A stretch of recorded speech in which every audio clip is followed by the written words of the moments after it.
Right, hello fellow Nerfers. Long time since I've been doing this. Took a while to get back, but I'm here. Now, as you can see, I've stripped the Centurion down. Now, the one thing I don't like about the Centurion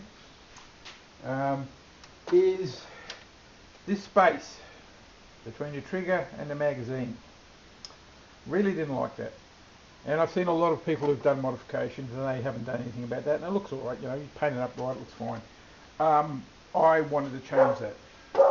So, what I first had to do, I'd like to thank my dog for barking in the background of this, is decide on the function of the weapon, because as you know, if you've seen my other ones, I've got a pretty clear idea. And I finally got it. Just as in World War I, tanks gave rise to the anti-tank rifle, in my universe, the power suit gives rise to the anti-power suit rifle. So the first thing I've done to get this ready is I've cut out the magazine weld. And what I'm going to do is move it back to about there, to about that line there, because I still need this area for the catch. I want to keep the catch. So I've only probably moved it back to 2.5, 3 inches at most. 75 millimeters for those people living in the real world. Yeah, so that's the first step. That goes back. So I'm going to take off that side today and get them set up. Unfortunately, I haven't got a lot of time, but at least I'm getting this done. Now, the rest of it. What I'm proposing to do is keep one of the cocking handles, and one of my ideas is to put this down below here somewhere, and when the cocking handle's cocked, that moves like that. Nice little visual link. Which means the barrel will have to be a bit longer than is allowable here. I think this is about this long. So I'm going for a longer barrel, you know, bigger weapon. This would be a weapon like, sort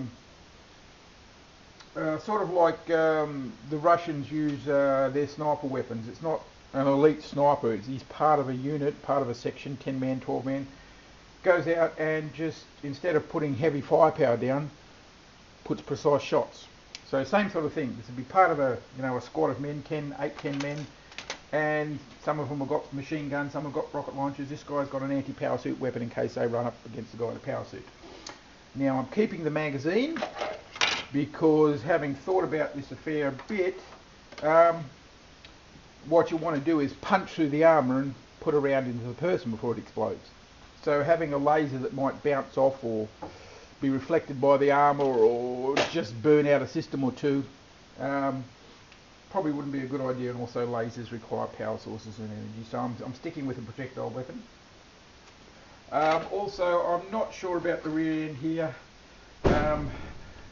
As I've said before, the distance from the trigger to the butt on a standard weapon is 12 inches, about anywhere from 11.25 to 12.5.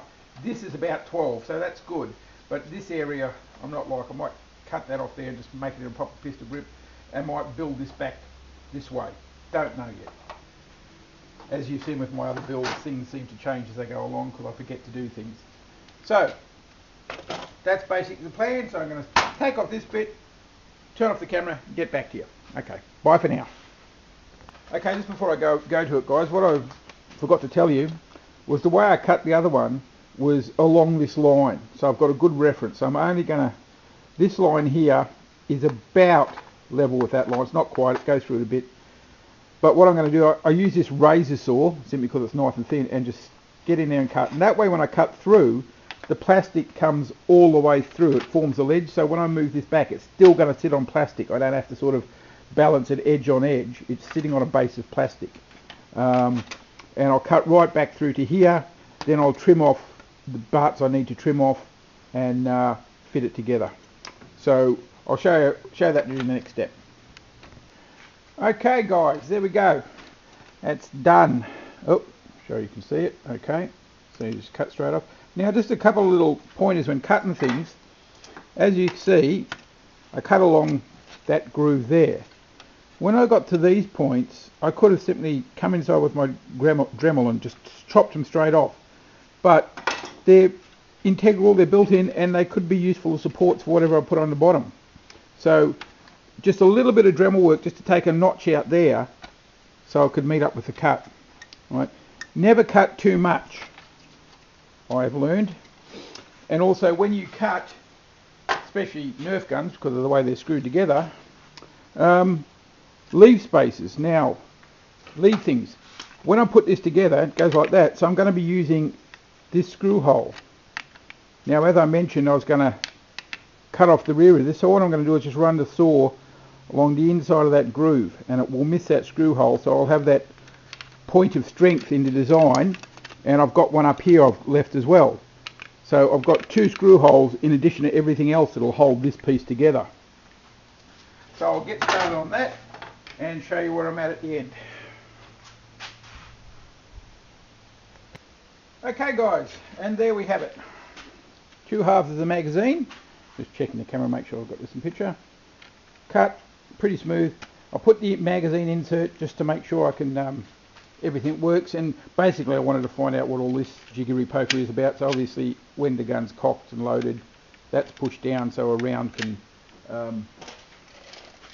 exit the weapon. So the magazine goes right up like that. So the release is down here.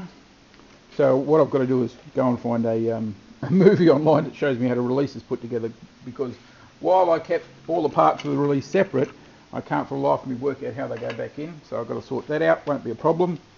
And looking at the positioning of it, I've already cut a bit of this protrusion out, so it means it can go back to about there.